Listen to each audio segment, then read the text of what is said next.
Hello! Welcome back dito sa aking Dayo Podcast at ngayon, 2026. Yan, Happy New Year sa inyo lahat kahit medyo late na yung bati namin. At meron kaming guest ngayon, isa sa mga unkabogable director, isa sa mga kaibigan nating director. Palakpakan natin, Direk Benedict Mike! Direk, bumati ka muna, Direk. Hi sa mga fans, tsaka sa mga viewers si Jordan. Yes. It's an honor. Tsaka sarap kasi medyo matagal kaming hindi nagkita. 1 year din, Direk. 1 year Kasi after samahan. si Direk Benedict ang nag-direct ng movie na Samahan ng Mga Makasalanan. Nakasama kami, si Abdul, Marcy, sino ba yung bida natin doon? Si David Licao, Direk, di ba? Saka si Sanya. Sanya Lopez. Tapos sila, sino ba yung mga kasama natin doon? Ang dami. Sila Albert Sumaya. Oo, si Jun Sabayton, Jun Sabayton. Buboy Villar, Villar. yung sa Babulgang. Ang dami nyo, 21 kayong artista doon. Oo, yun. Tapos ano pa ba yung mga naging movie na ginawan mo, Direk? Naalala ko yung kay Eddie Garcia. Yan, nasa likod mo. Oh, ito. Ano nga yan yung ML. Oh, Marshall yun, 'di ba, Direk? Marshall, Oo. ML. Panoorin nyo rin yan, nasa YouTube, napakaganda dyan. Anyway, nandito kami ngayon sa Lolo and the Kids Cafe. Saan to located, Direk? Oh, may tumatawag kay Direk, pero live yan. Sorry. Okay lang, Direk. Saan located tong Lolo and the Kid, Direk?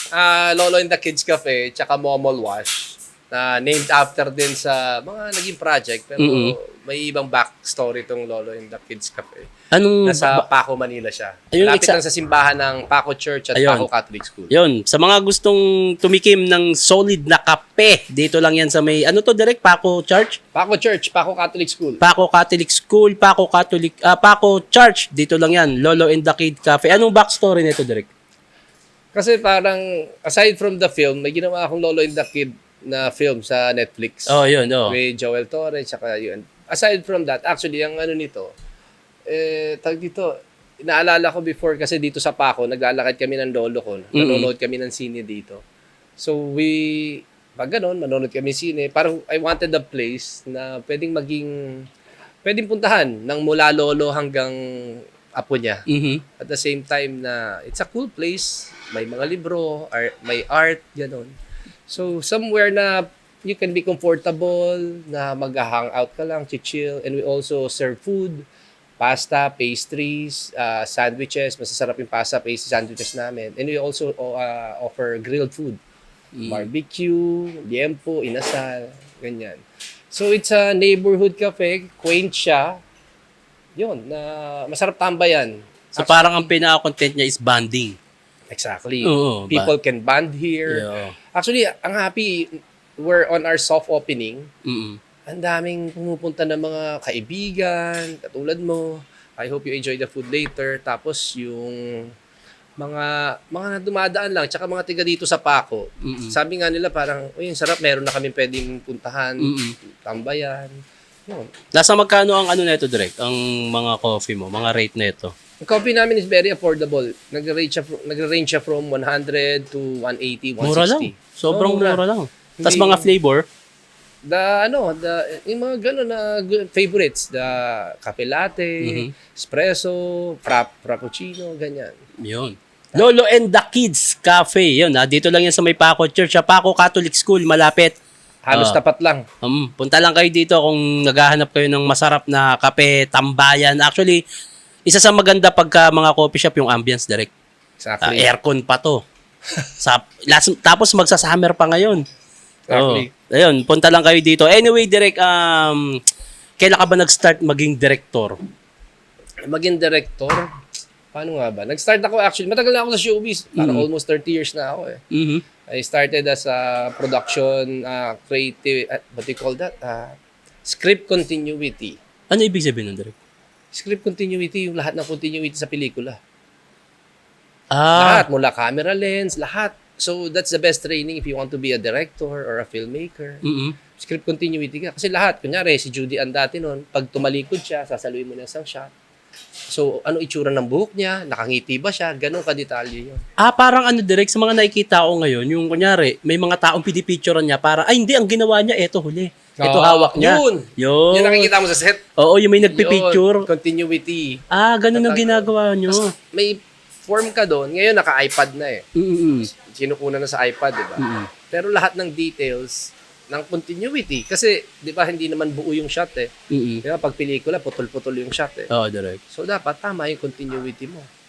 So yun yung trabaho ko dati. So lahat ng detalye, natututunan mo. Ano yun, yung bukod sa posisyon, yung itsura ng artista, kung ano yung hawak niya, kung paano yung hinawakan yung bag. Lahat, pati ilaw. Hindi ba pasok sa trabaho yun sa mga lighting? Dapat sila nakakaalam nun? Oh, pero ikaw nag-aano ng continuity. Kunyari, di ba, ang shot mo, dito yung ilaw mo. Mm. Lumipat ka ng shot. So dapat nandito pa rin yung light source mo. Kasi di ba minsan pag naglipat ng camera, nililipat yung mga ilaw. Nawawala na yung continuity. So ikaw rin, responsibility mo yun. O, yung iba naman, mga veteran, tsaka yung mga galing na DOP, alam nila yun. Di ba? Hindi ka pwedeng maglipat bigla ng ano. Kasi pag kinat mo yun, full shot, nandito yung ilaw. Pag close-up, nandito yung ilaw. Di ba? Oo. Tsaka para ka na rin palang director nun. Oh, kaya nga, it's the best training for being a director kasi lahat ng aspeto, pati yung lens, anong lens ang ginamit dito. So, kunyari, magmamatching tayo. Isa lang ang camera. Usually before, isa lang camera. Oh, so close up ako. Kuna ko muna si Sherman, close up. Susunod ko kuna, close up ko. Pag nag-edit, dapat mag-match tayo. So, yung sa continuity ang nagsasabi doon, 20 ano yan, 85 mm yan ha. Hindi lang ganun ano yun ha, pati distance. Oo, yung layo din. Oh, 85 mm. Oh, ilang ano yan, sinusulat mo rin yun. Gaano yung distance. Dati pa hindi pa naman ganun kaano yung technology. Pero up to now, it's sinusundan yan. Kaya pag nag-shoot ako, kunyari, yung close-up mo, kunyari, ito tayo dapat. Parehas yung distance nito, tsaka distance niyan, para pag nag-edit, parehas. Kasi baka biglang lumaki, lumiit. Exactly. Oo. Pangit tingnan, di ba? Parang hindi ganun. Oo. Pag nagmamatch, maganda panoorin, tsaka suwabe, parang nag-uusap. Lalo yung transition, parang smooth na smooth lang. Dito lang kasi, sabay-sabay yung camera. Oo. Pero pag sa film, mag-over the shoulder ka di ba? Para maganda yung shot. Kasi ang concept niyan, the nearer the camera to your eyesight, mas personal. Oh. So pag gumaganyan yan, mas nagiging personal. Pag lumalayo yan, mas nagiging impersonal. Okay. So kaya isang camera lang ginagamit kasi hindi ka makaka-shot dito, makikita isang camera. makikita. Kung gusto mo na magandang angle. Kaya di ba nag-shoot tayo noon? O si ano muna, ang kukunan natin. Kasi ganito muna. Shot muna niya. Shot muna niya. Oo. Yun. Ano yung direct? Pag gusto mo bang maging director, kailangan may pinag-aralan ka? Actually, yun ang maganda sa tawag dito. Maganda may pinag-aralan ka pa rin. Ano ba course yun, Dek? Gusto Meron mo? ng film. May film course na. Ngayon, dati Oo. meron ba? Pero sa ngayon kasi ang dami mo nang matututunan sa YouTube. Pero I think the best teacher is experience pa rin. Iba yung tinuturo sa classroom, iba yung natututunan mo, di ba? Para sa buhay din. Oo. At saka, I think the best tool being a filmmaker is to be a storyteller. Dapat marunong ka magkwento. Sa bagay, ano ka pala, direct, nagsusulat ka rin ng story, di ba? Oh, usually lahat ng ginagawa ko, concept ko, Oo. story ko, I produce it also, I write it. So parang mas nag-enjoy ako ganun, napapaganda mo rin. Tsaka alam mo kung saan dadalhin yung pera. Hindi naman sa parang tawag dito? Usually nagugulat yung mga financiers o kaya investors ko o yung mga producers, mga networks when I produce a film kasi nagtataka sila, ang baba lang ng budget, paano niya nagawang ganun? Ganun kaganda. Oh, di ba sa atin, ang dami natin sa Oo, yung sa Ilocos. sa Ilocos, ang dami nating artista, ang Crew. lalaki ng eksena, Oo, crew. oo. Pero sobrang baba ng budget 'yun.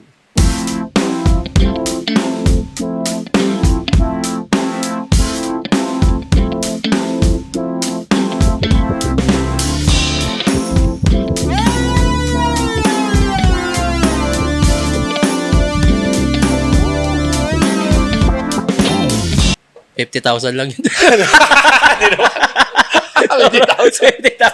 50,000, tas ganun kaganda, no? Wala. TM mo pa lang 'yun eh. Hindi.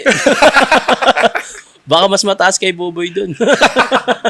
Hindi yun, direct, nung pinasok mo yung ganyan, meron ka na rin background talaga sa education. Sa education I was taking up ano ba 'yan? Sa Letran ako eh. Communication arts. Wala naman film sa Letran noon eh. Pero mahilig na ako magbasa. Okay. I like to read books, tapos Doon, sa Letran, natuto ako mag-script. Mm-mm. Tapos sabi ng teacher, magaling ka pala magsulat. So doon na nag-umpisa yung interest ko. Tapos nag-practicum ako sa Esperanza pa noon. Lord, napakatagal. Si Judy Ann Santos pa yung bida. Esperanza. So nag-practicum ako doon. Sabi ko, ito na yung mundong gusto ko. Doon ka nag-start direct. Okay. Practicum lang yun. Tapos after that, nilapitan ko si Direk Jerry Sineneng, kaya malaki utang na loob ko kay Direk Jerry. Sabi ko, Direk, pwede ba akong sumama sa pelikula? Alam niyo itong pelikulang to. Loves Kita, okay ka lang. Julina Marvin. Oo. Yun ang unang pelikulang nasa bahan ko. Okay. Ano ka pa nun, direct? Asungot. Hindi, I mean, ano ka doon? Yung gano'n? Wala, lang, utusan ako. Ako gumigising kay Marvin Agustin ng umaga. Ako gumigising sa buong crew. PA. Parang Hindi gano'n. nga asungot talaga. Wala pang linya. Wala, sinama ka lang. Sinama lang ako ni Direk. Sumama ka sa production. Gawin mo kung ano pinapagawa. Tapos paggabi, ako nagpupulot ng basura. Ano ka pala, direct? Kasama ng all nung in. utility. Putya, nagsushooting kami. Ang lamig sa Baguio. Okay. Sobrang lamig. Putya, nagpupulot ako ng basura dun sa ano. Kasi syempre, after mag-shoot, di ba? Dapat malinis. Yung so, pupulot ako ng basura dun. O kaya bumilib sa akin yung ano. Bumilib sa akin, sabi, okay itong batang to. Tapos pag nag-shoot, tatakbo ako. Sabihin mo yung mga bus, tumitingin sa camera, tatakbo ako dyan sa bus. Wala pong titingin. Ano bang tawag dun? Yung sa... Crowd control. Crowd control. Lahat, utility, crowd control, tigagising ni Marvin Agustin, diba? Utusan ng production, lahat. Wala akong angal. After nun? Walang sweldo yun, ha? Wala? Wala. Dahil gusto mo lang sa mama? Gusto ko lang. Ilang buwan kong binuno yun. Tapos dinala pa ako sa ano. After that, hindi pa tapos yung pelikula, ipinasa na ako kay Direk Rory Quintos. Kaya I'm grateful, magagaling yung naging director ko. Si Direk Rory, yun. Ano naman, sa Ilocos, yung ano, kay tagal kang hinintay naman. Judy Ann Rico yan. Sa Ilocos. Kaya memorable sa akin pagbalik sa Ilocos eh. Ipagpunta natin. Okay. Kasi nung nag-start ako, yun, Baguio, Ilocos. Kaya lahat ng pinag-startan ko, nag-shoot ako ng pelikula eh. Okay. Ang ganda rin story nun, direct, no? Parang dito ako dati, tapos hindi pa ako director. Tapos babalikan ko to, tapos dito na ako magdidirect. Exactly, ang sentimental. Nung nagpunta kami, kasama ko pa si Gerald na Paul sa Kimulina. Yun, girlfriend na pwede na. Shoot kami sa Baguio. Sinadya ko yung na Baguio tayo. Kasi I made my first, yung dito ako nung asungot pa lang ako sa pelikula. Tapos sabi ko, shit, kaya excited ako yung kay Sir Chabit. Yung Sama ng Makasalanan. Kasi Ilocos. Shit, yung pangalawang pelikulang sinamahan ko, Ilocos. So, ang sarap. Nabalikan mo parang, full circle. Sarap nung ganun, direct, no? Sobrang, kumbaga, yung dito ka nagsimula sa wala, tapos babalik ka dito na meron ka nang gagawin. Exactly. Ang sobrang sentiment. Isipin mo, wala akong sweldo, utusan ako. Nakakatawa nga yung Ilocos, di ba? Memorable sa akin yung bridge. Yung mahabang bridge.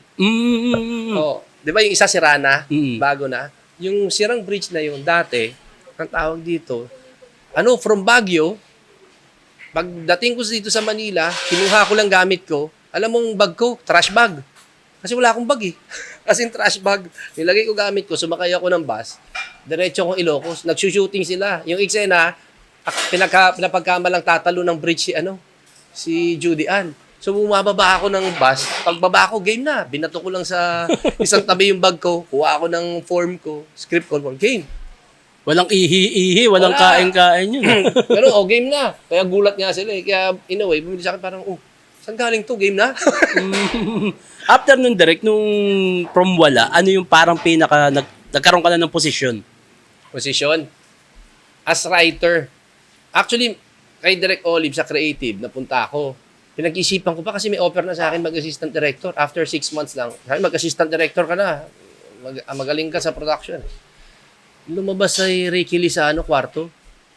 National artist Ricky Lee. Ay, sabi ko, dito muna ako sa Star Cinema. Marami ako matututunan sa mamang to.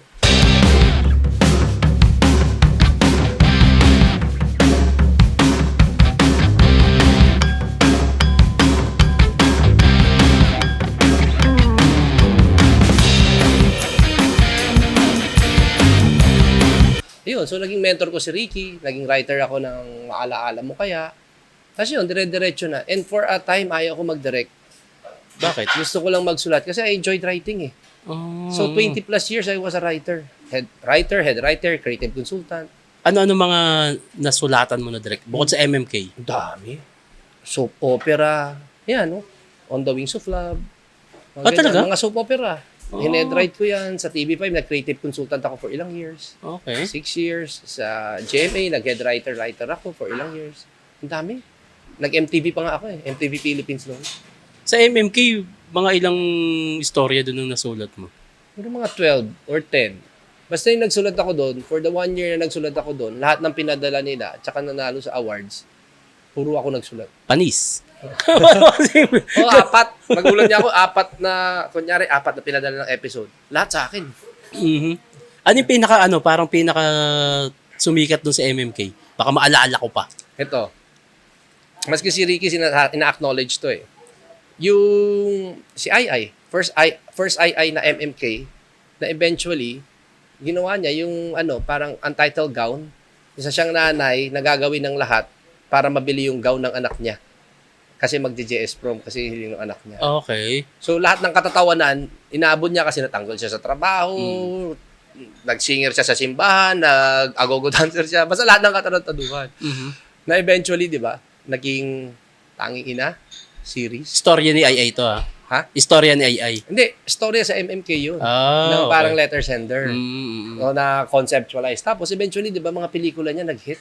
Mm-mm. Puro ganun. Isang nanay na gagawin ng lahat para Oo sa nga, mga oo anak. nga, no? Minultiply lang, dinamihan yung anak. Oo. Dahil pumatok yung MMK na idea ay sa sender na yon sa istorya na bumagay sa kanya. Exactly. Nanay, di ba? Na gagawin lahat para sa anak. Tanging Ina na comedy. Exactly. Okay, ang galing nga, no? Parang mahalaga din kung ano tumatak sa yung karakter, parang itutuloy-tuloy na lang ng mga susunod na taon, no? Oh, di ba? Naging cash cow yun.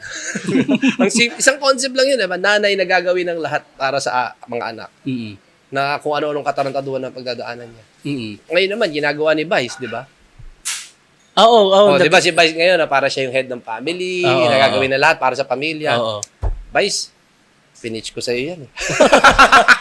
Oo nga, no? Pero parang nagiging cycle na lang din naman yung idea ng lahat, di ba? Eh kasi hindi mo naman mababago yung yung society. Kahit anong gawin mo, nabubuo tayo ng mga pamilya eh, di ba? Totoo naman. So, ganun yung mga kwento tungkol sa pamilya. Tsaka halos lahat naman ng bagay, Derek, hindi lang sa movie, parang yung cycle, paulit-ulit lang eh.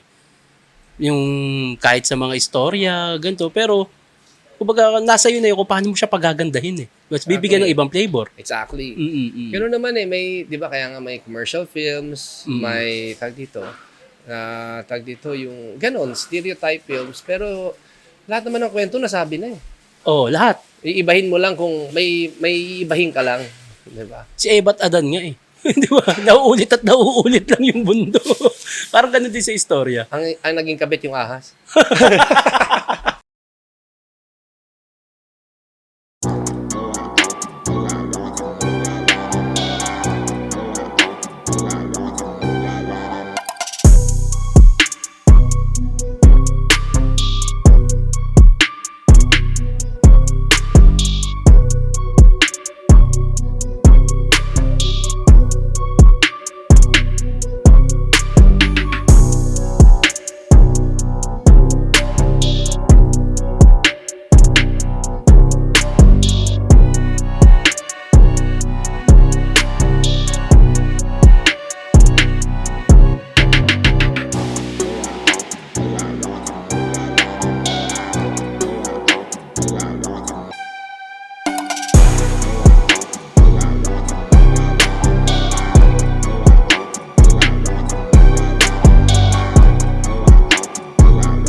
Pero Derek, marami akong nakikita ngayon na parang nagiging instant director na. Di ba? Artista.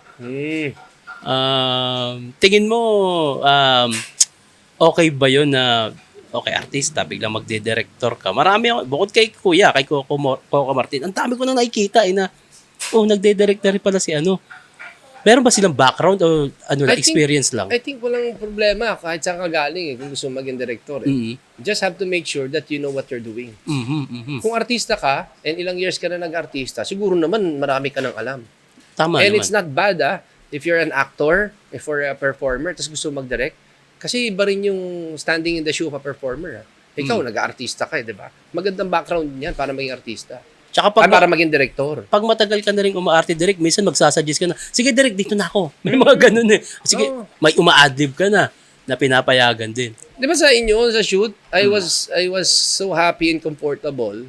And sobrang tuwa ako. Kasi marami doon spontaneous di ba? Oh, tirahin mo lang to. Character lang. Oo, di ba? Mm. O tapos, di ba, yung gumagawa tayo ng kanta na ano nyo, sabi ko, ikaw na lang gumawa. Oo, Kayo na lang gumawa. Kasi oo. basta ito lang ang point. Battle rap na kanta. Oo, yung inisip ko on the spot ko, inisip yun direct eh. Oh, di ba, doon kayo ang ganda. Oo, di ba? oo. Kasi nangyari rin yan sa akin kay Kim Molina at kay Gerald. Sa girlfriend na pwede na. Mm. Sabi ko, ano ba mas maganda? Yung on the spot. O sige, gagawa kami. Nag-rap si General Napoles. At saka si ay, spoken word si General Napoles. Nag-rap si Kim. Ay, oo, nakita ko yun. Yung parang may binanggit siyang nakakatawa. Parang titi ba yun? Oo. Parang tawan-tawa ako dun eh. Ang galing nun. galing Siya nun, nag-isip lang nun. Oo, sila yun. Sabi ko, kaya nga naka-credit sila dun. Additional dialogue by Kim Molina and Gerald Napoles. Tsaka mas maganda direct, mas natural pag yung character mismo yung magsasalita. Tsaka, sa inyo comedy. Tapos ikaw, di ba, kaya ganun, sabi ko, may sarili kang style eh. So maganda, magamit natin yun. Sayang din eh. Tsaka yung magkaiba talaga yung damdamin ng writer sa character mismo. Minsan nag-iiba siya, di ba? So ako, nakita nyo, I'm very open eh. As long as lili ko, parang, ang trip niya, sila Abdul Marci nga, nagtatatumbling dun. Actually, Derek, sobrang gaan. From kay Kuya, nung lumipat ako dito, sabi ko, nung nasa GMA na ako, sabi ko kay Derek Benedict talaga ako nagsimula. Pagdating sa GMA, sobrang gaan, sobrang saya. Masaya lang, doon din nagsimula yung pagkakaibigan namin nila Marcy. Tapos thank you Derek, nakuha kami sa Sanggan Dikit. Tapos ngayon may paparating pa. Sobrang gaan lang, sobrang saya. Actually, sa akin naman, I'm so happy talaga. Nung nakita ko kayo pucha, buti, may show na itong mga to. Kasi yung success nyo, ibig sabihin, success ko na rin eh. Kasi parang, ilabas ko sila dito sa GMA. Nagkaroon sila ng exposure sa GMA. Nakita na, mga galing to Matag dito, pwede natin kunin. Alam mo yun, parang nakakataba ng puso. Tsaka nakakataba ng puso na ito, ginagawa natin to ngayon. Dito, Hindi lang siya isang project, nagkita pa tayo ulit, direct. Lagi naman tayo nag-uusap din sa ibang mga bagay. Yun nga, message. Which nakakatuwa nga kasi yun, sabi ko nga diba kanina, sa showbiz, it's not all money, it's not all, anong project mo dyan, anong ganon. Ang sarap rin ng pakisama eh. Totoo, diba? direct. Alam ko naman, matutulungan nyo ako, matulungan kayo. Pero, minsan may yung sincerity na gusto mo makita yung tao. Totoo. Gusto mo makausap. Kaya nga maski nung birthday ko, sabi ko, invite mo yung mga Kasi I had a good time with you guys eh. Na, ang saya naman talaga natin sa Ilocos eh. Di ba? Sobrang sayaw. Unforgettable. May napaiyak. May umiyak dahil nadaya sa sugal. may napikon. Pero tatawa kaya tuloy. Pero bati kami nun. Tsaka sobrang daming actually naalala ko nun direct, merong nasa Ilocos tayo, 'di ba, nag-uwian yung ibang artista. Ang naiwan ako, si Batman, si Jerome, si Abdul Marcy, nangako kami direct. 1 week walang magiinom. Hindi natupad Walang gagawin dun eh. Kada gabi. Tapos minsan nagulat kami, dito na si Direk. Papainom na din. Saya nga talaga noon, di ba? Sobrang saya. Plus, we had our own time na, pasyal-pasyal, ganito. Tapos pag-shoot, ang kukulit rin. Di ba? Saya. Trabahong wala kang mararamdamang pressure eh. Tapos successful pa. Oo. Tag dito, napanood naman pelikula, maganda naman siya. Maganda, direct. Maganda yung pelikula. Hindi kaya yung parang, ang pangit naman ito. Hindi, parang pag nanood, ang galing Paano namin nagawa yun? Meron ka bang direct na experience? Ito kasi meron na-experience ko na rin to eh. Sigurado ako, ikaw sa tagal mo, ilang taon ka lang director? Director, mga ilang years pa lang eh. Pero yung sa nasa industry, 28 years. Sa 28 years direct, may nakasalamuha ka na bang artistang kupal? Yung alam mong attitude talaga to I think it's more of inexperience. Okay. They don't know the industry. Baka na culture shock, parang ganun. Siguro rin, di ba? They don't know the industry. And akala nila, I think it's yung upbringing mo rin sa industry. Mhm. If you're most of the veterans, at saka yung matagal na katrabaho, they know na this is a collaboration. And tag dito, you should go to the set ready. Oo. If you're a professional, di ba? Oo. So ready ka. And hindi kita, as a director, I will take care of you, pero hindi kita i-baby o hindi kita ganito. Tama naman. Kasi it's your job eh. Trabaho pa rin. It's trabaho. And it's not a good training pag binibaby mo ang mga artista. Totoo.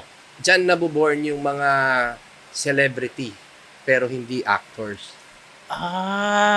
Grabe yung word na yun. There are celebrities but they are not actors. Grabe yun. Ganda nun, direct. Ang ganda But nun. doon, I think, the networks should do that eh. Diba? Na Ngayon. ma-discipline mo yung artista so that maganda yung mga projects nyo. Kasi diba ngayon si OG, umahangal. May post si OG Diaz OG Diaz, oo. na ano daw, ano ba to, mga ham actor pa rin. Sa mga soap opera, pagandaan nyo naman yung may ganun siyang Oo. I think kasi, sometimes it goes to your head eh. Nasikat ako, ganito, tinitilian ako. You don't understand na, no, you're an actor. Oo. You're representing something. You have to learn the craft. Yung art And pa you have rin. to love it. Yes, totoo. I think that's also the advantage of yung si Kuya, si Coco, di ba? Oo. Kasi he was an actor first Oo. before a celebrity. Kaya sobrang alam niya na. Kaya sobrang alam niya, kaya sobrang passionate din siya. Diba? Nakaka-pressure rin kasi ganun siya. Pero baka rin di ba? Tawag dito kasi passionate siya rin siya sa ginagawa niya eh.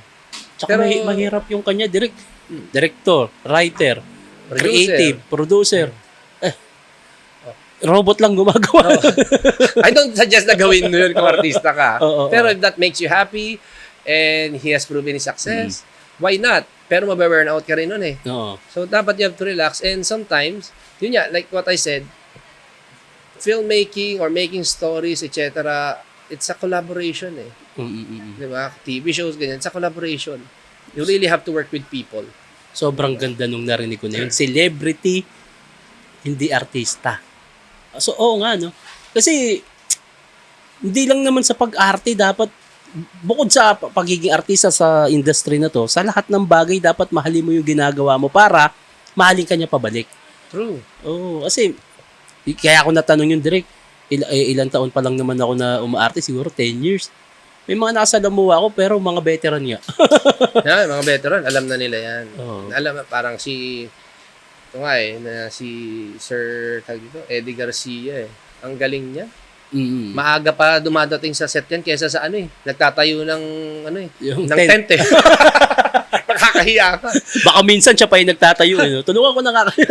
Nakakahiya, tatawag yung sa akin, nandito na si Tito Eddie. Pucha, nagmamadali ka tuloy. Pag tingin mo sa script niya, lahat may marker. Ang galing. Lahat may marker na yan. Nakaganon na yung mga dialogue niya. Galing. Yung Joel Torre.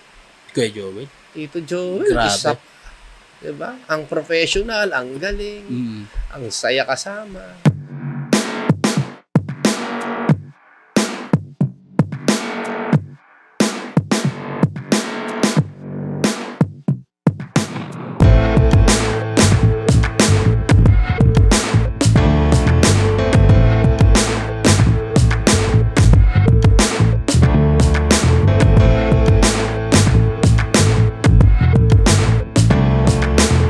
Direk, sino ang pinaka parang hindi mo malilimutang artista na nakatrabaho mo? Ang pinaka-memorable sa'yo? May magandang nagawang bagay o ano man? Memorable, parang... Actually, ito madali. Tawag dito. Maraming memorable actually. Maraming kaibigan. Last time na-touch ako si Richard Kwan, kabubukas pa lang namin dito, pumunta bigla. Richard Kwan? Si Richard Kwan. Artista din ba siya? Artista siya, Okay. oo. Si Richard Kwan, siya, parang Daddy Rose na siya ngayon. Yun, active siya sa ABS, tsaka GMA. Hindi. Ayun ba yung partner ni Ni, sino to? Yung Chinito? Si Richard Kwan? Oo. Parang medyo ganun. Oo. Anong hindi mo malilimutan sa kanya? Hindi naman, hindi ko na siya malimutan kasi natouch ako nung pumunta siya bigla dito. Direct, bukas ka, punta ako dito. Actually, marami naman doon lang, sabi ko lang, kasi lately, sila kasama ko. Pero isa rin sa unforgettable na hindi ko makalimutan in terms of the overall professionalism, being a gentleman, etc. Siyempre yung the late Eddie Garcia. Siya talaga. Hindi ko makalimutan si Tito Eddie. The epitome of professionalism. At saka, galing na artista.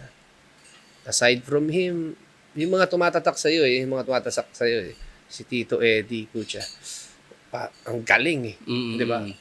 First shot pa lang namin, nagkatingin na kami. Parang sabi na, walang ginawa yun nakaganon lang sa camera.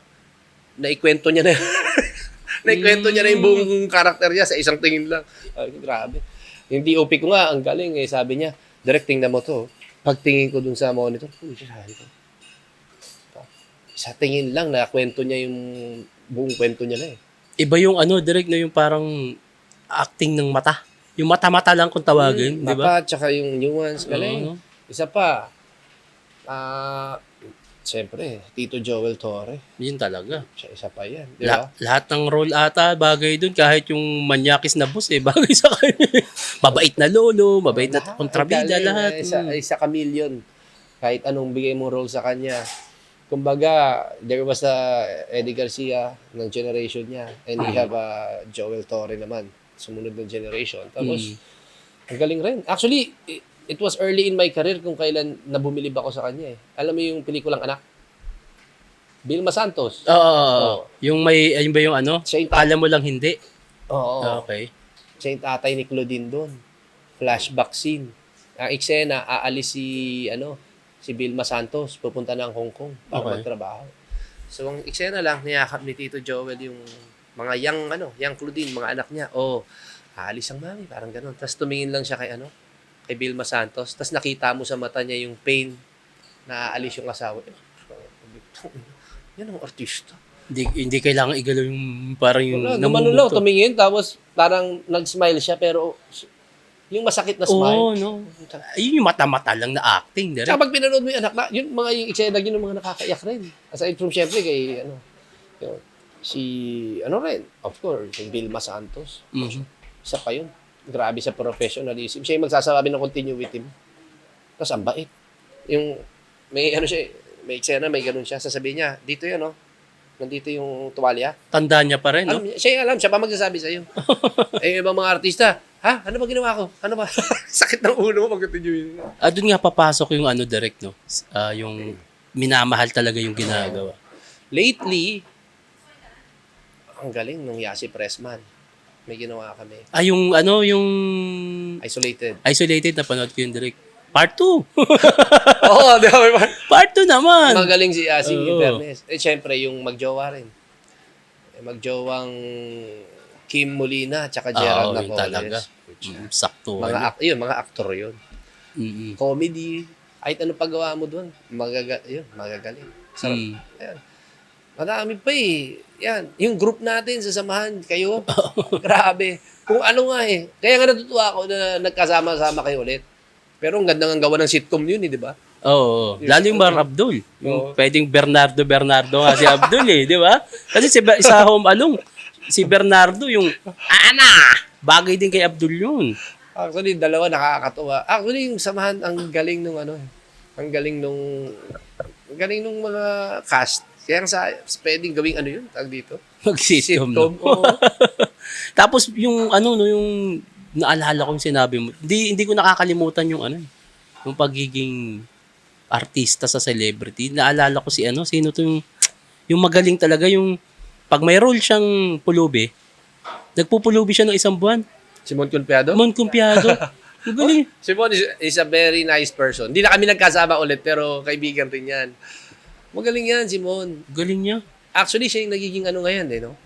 Actually, napanood ko siya, ang galing niya sa Quezon. Direct napanood ko din. Magaling si ko. Isa pa yan, sobrang bait. Meron kaming short film niya na ginawa. Bait niyan. Sabi ko, before I joined Cinemalaya, may short film na parang requirement. Yun. Sabi ko, tulungan mo naman ako, baka pwede. Siya, tsaka si Nick Antonio. Yun, sila yung bida ng short film. Grabe, no? Sobrang belibs ako sa kanya, direct. Para siyang Johnny Depp, no? Parang Johnny Depp yung... Pagka, nakita ko yun, nagpulubi pa siya na parang kung ibang artista to, Kailan ba call time? Hindi, nag-immersion ang tawag doon. Anong immersion? Immersion. Anong sa Tagalog yun, direct? Hindi ko rin alam. Pero immersion, di ba, means tawag dito, yung papasukin mo yung mundo ng karakter mo. Pero grabing art na yun. Ano na talaga yun? That's acting. Di ba? Mm. Kunyari, gagawa tayo ng pelikula sa kulungan, ay hindi mo na yata problema yun, nakulong ka na no? Hindi pa, direct. Naareglo eh. Nadadaan sa padulas eh. Pero yun, di ba?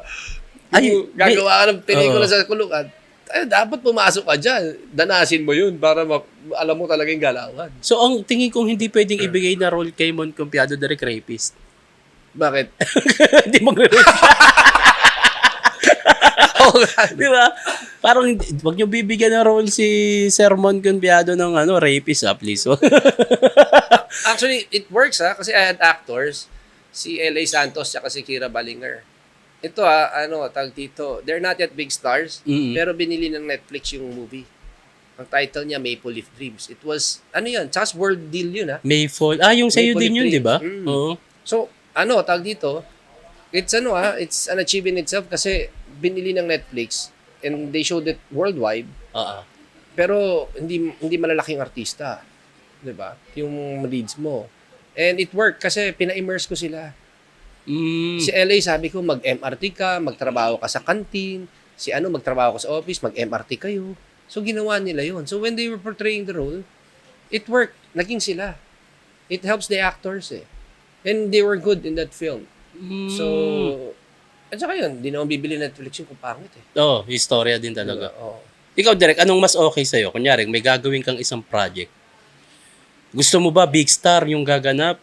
O yung nasa, underworld pero magaling? Sa totoo lang, ang tawag dito, tawag dito,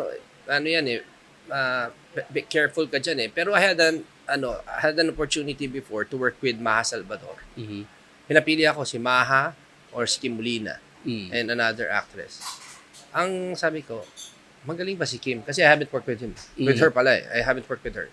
Magaling ba si Kim? Magaling. Sabi ko, gustong-gusto ko makatrabaho si Maha. Pero mas bagay kay Kim yung character. So, sumugal ako. And okay naman. Yung Momol Nights, maganda kinalabasan nun eh. Tag dito. And I think it helped Kim be a lead actress. Yun. And magaling siya.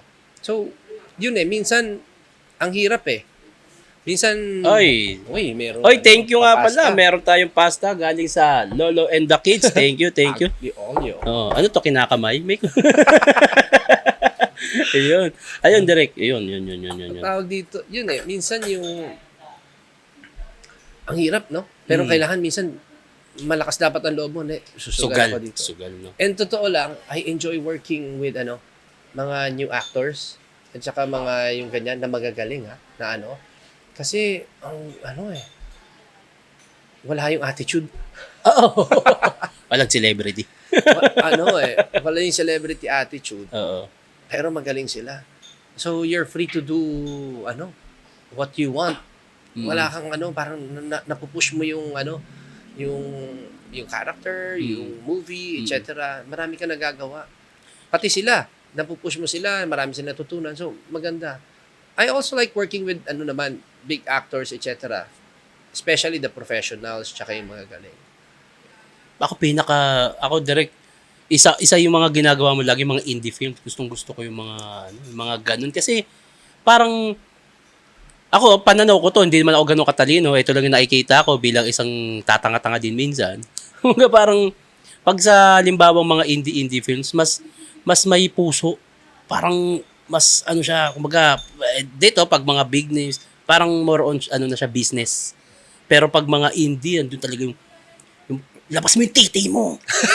Labas mo yung daddy mo kung pwede para ipakita yung kung ano talaga yung mangyayari. Tulad yun nga yung sa ML. Babaks yata yan eh. Hindi, ayoko nun. Pwede rin naman. Maganda rin naman ang mga Babaks. Tulad nun yung sa... ibang form of entertainment. Kaya lang hindi ako nanonood ng direct eh. Ako pag tingin mo sa Facebook mo, nandoon pala ako. Nakakaya tuloy kay Asi Acosta. Hindi, yung ML direct tulad doon, yung may tinutorture, kita yung Didi. Diba mas ano siya, parang mas open siya eh. Hindi siya hindi siya mainstream. Kumbaga mailalabas mo talaga dito yung gusto mong gawin. Actually, when I make a film, tayo pag nakasama tayo, I try to make it as nasa gitna eh. Hindi siya masyadong commercial. Parang indie pa rin. Maski ginagawa natin, di ba? Parang medyo independent yung natin, style natin eh. Free flowing, ganyan. Oo, masarap talaga. Pati, yun nga, especially if the actors are going in na alam nilang ganon, less attitude or walang attitude. Si Tony Labrusca sa FL, he was tied 16 hours na puro malagkit na dugo ang suot niya. Ang nakaano sa kanya. Nakatali siyang ganun, oh. 16 hours. 16 hours, the whole shooting day. Oh, kung ibang artista siguro na ano yun. Kaya, Hindi pa patapos na! Ano na? Maliligo pa ako, matutulog pa ako. true.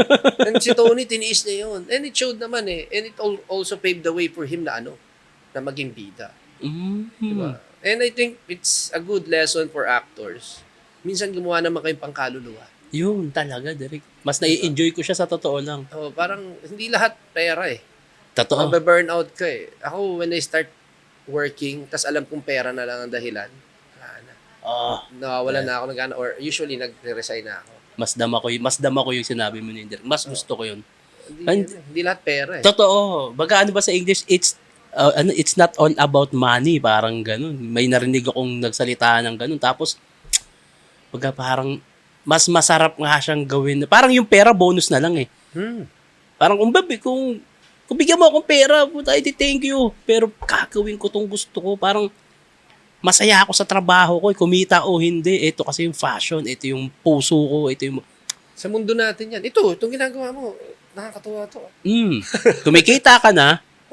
Ako, dahil nga sabi ko sa iyo direct, isa ako sa mga hanay, sa mga isang tatanga-tanga lang talaga, high school grad. Pero dahil nakakwentuhan ko yung mga katulad nyo, may bagong knowledge na pumapasok sa akin. At libre.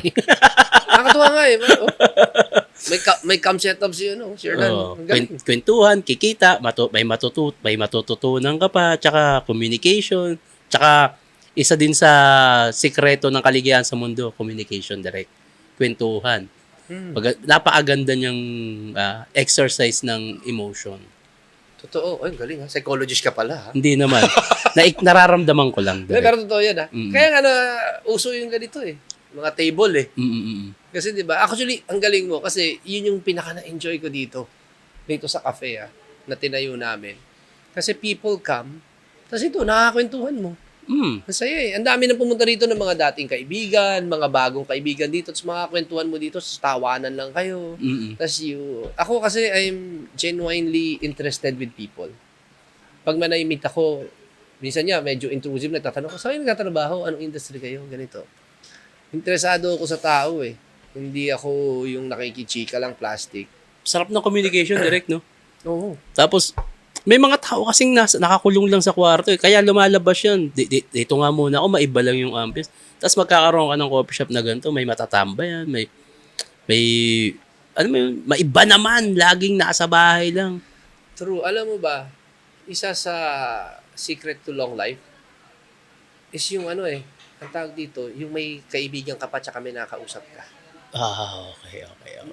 Nung nasa Canada ako, sa Canada, di ba ang lamig? Tapos, syempre, na-isolate kayo sa bahay. Alam mong ginagawa ng mga matatanda? They go sa mall, doon sila nag-exercise, lalakad sila. Walking. Tapos, bibili sila ng pagkain. Tapos, doon sila sa, food court. Tapos, isang grupo sila, puro matatanda doon. May mga Pilipino, may Chinese, may Canadians, may mga Persians, lahat sila. Kasi, di ba, yun ang bubuhay sa iyo eh. Yung araw-araw, may pupuntahan ka, may makakausap ka. Kwentuhan, no? Tsaka ano yun Kaya ang ganda nung sinabi mo, yung communication, ang laking bagay. Sobrang laki talaga. Parang pag nagkaroon ka nga ng solid na gano'n na kwentuhan, parang bitin yung araw. Parang, next week ulit Exactly. Actually, enjoy ko dito eh. Kasi pupunta yung kaibigan ko. Ngayon, yung mga barkada ko nung high school, o nga, mamaya pupunta na naman sila.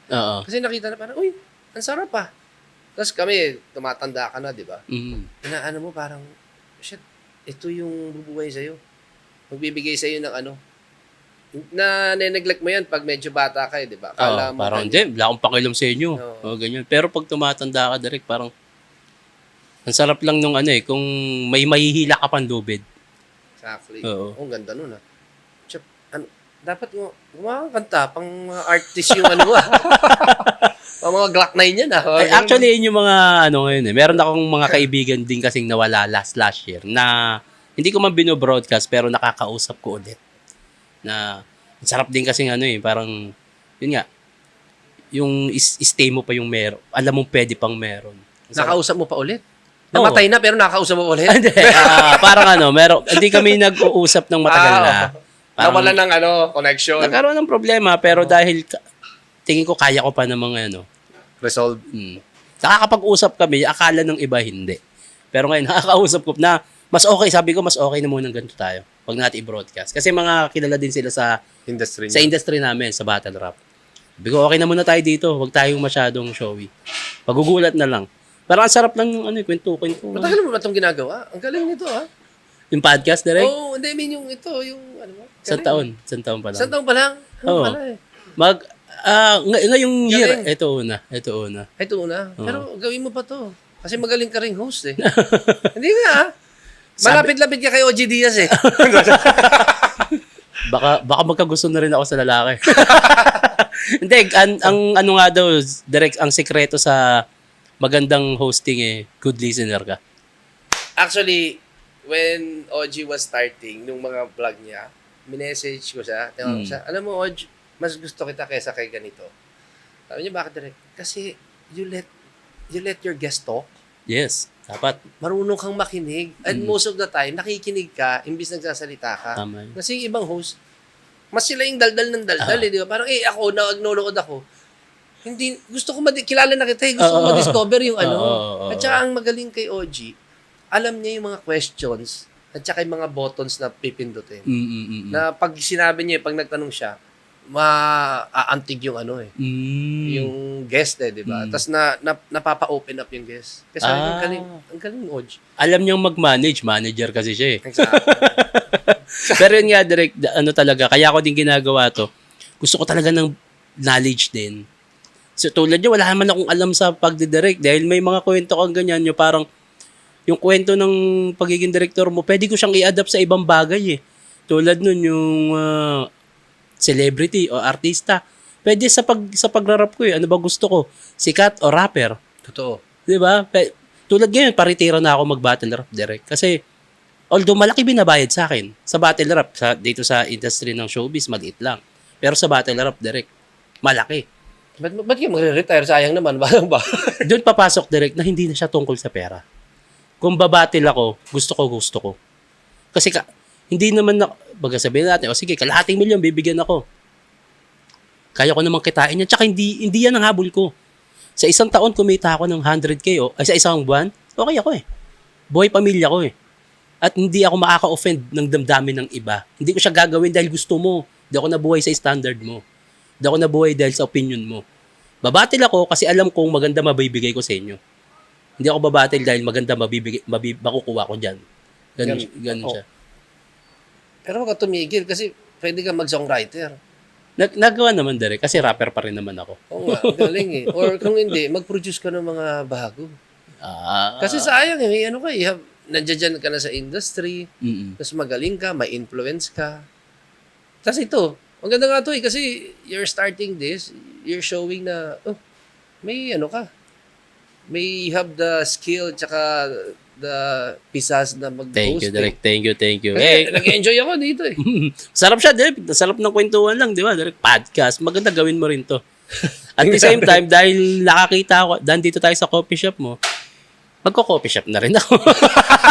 Ba't hindi? Batuan lang naman ang idea yan, tulungan di ba? lang At saka tawag dito, yung sinasabi mong communication, I think that's one of the secrets of why coffee shops tawag dito, nagtatribe sa buong mundo Kasi it's a form of getting together. Halika, di ba? Halika, magkape tayo. Di ba naging gano'n na? Yes. Dati Netflix and chill Iba naman yun, Direk. Biglang tutunog ng kanil. Hindi, that's true di ba? Ngayon kasi, there's a decent way of getting together. Oo. 'Di ba? There's a nice and pleasant way or wholesome way. At sabi mo, alika magkape tayo. Yes. So, ang dami nung ang daming ibig sabihin nung magkape tayo eh. 'Di ba? Which is wholesome, 'di ba? Ang 'di ba? It's communication, it's 'Di ba pag sinabi mo, 'di ba gano'n na? Dati mag-inuman tayo. Oh, tara, shot naman tayo. Miss na kita. 'Di ba? Ngayon hindi. Oh, tara, kape tayo saglit. Kape tayo saglit, 'di ba? O kape tayo. Parang it's the way it's reconnecting. Tsaka mas professional. Minsan, pag Correct. business meeting, tara, kape tayo doon. Exactly. Okay lang ka nag-business meeting na nag-iinom. Shot mo pare, dito, may project Pag tayo. inuman, iba na yun eh. O, inuman tayo. Naku, may ibang balak to. Di ba? Ganun eh. Actually, gagawin ko yan. Gagawin ko rin yan na connected sa Dayo. Dayo Cafe. Di ba? May pinaplano na rin kami. Pero, Uy, ang ganda ng pangalan ha. Dayo Cafe. Teka, narinig ko na yung Dayo eh. Ano yan? Wala, Yan wala pang may nagmamay-ari. Maraming gumagamit. Pero ito kasi, Dayo Podcast tong akin. Ang pinaka... Ang ganda ha. Ang pinaka ng Dayo Podcast direct, kami dadayo sa'yo. Para mas komportable ka. Ganda. Oo nga, ganda. Kasi, minsan kasi, may mga guest na hindi ako pwede sa ganitong araw eh. Okay lang ka pwede, kami pupunta sa'yo. Ganda. Oh, dadayo. Ngayon, ang pinaka-tema nung Dayo Cafe na gagawin is travel. So, iba, working. Bago magtrabaho yung iba, nagkakape yan. Oh, punta ka ng Ilocos. Oh, diba? Diba naman? Babalikan mo Ilocos. Oh, ang dahil mapupuntahan. Sino pa pwede kong dayuin doon? Si Manong Chabit. Manong. Oo, kahit isang gold bar lang. Hindi ko makalimutan yung... Oo. Tsaka yung mga alak. Wala yung rep nun. Daming alak. O, walang kayo dyan.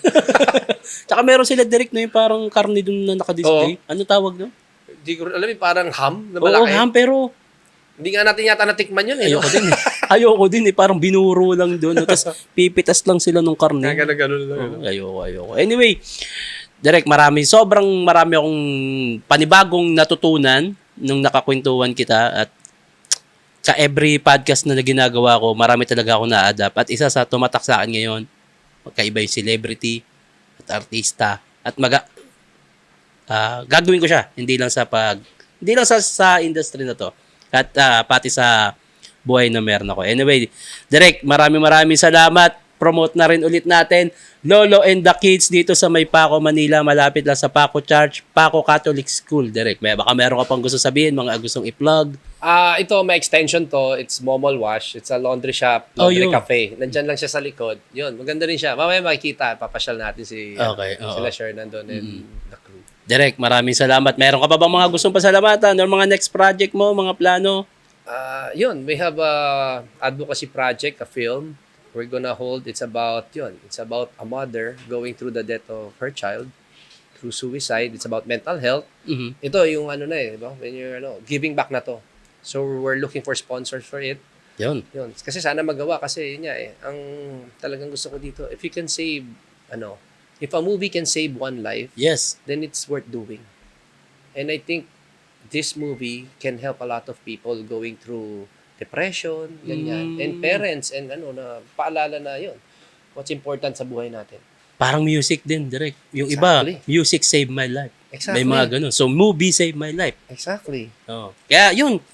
Actually, naikwento na sa akin ni Direk, sana may mag-sponsor para sa ganun kagandang movie. Hindi lahat tungkol sa pera. Baka may sobra ka dyan, wala kang magawa. Eto, ituring mo na lang tong tulong sa ibang may depression. Yun. Direk Benedict Mike, palakpakan natin. Thank you.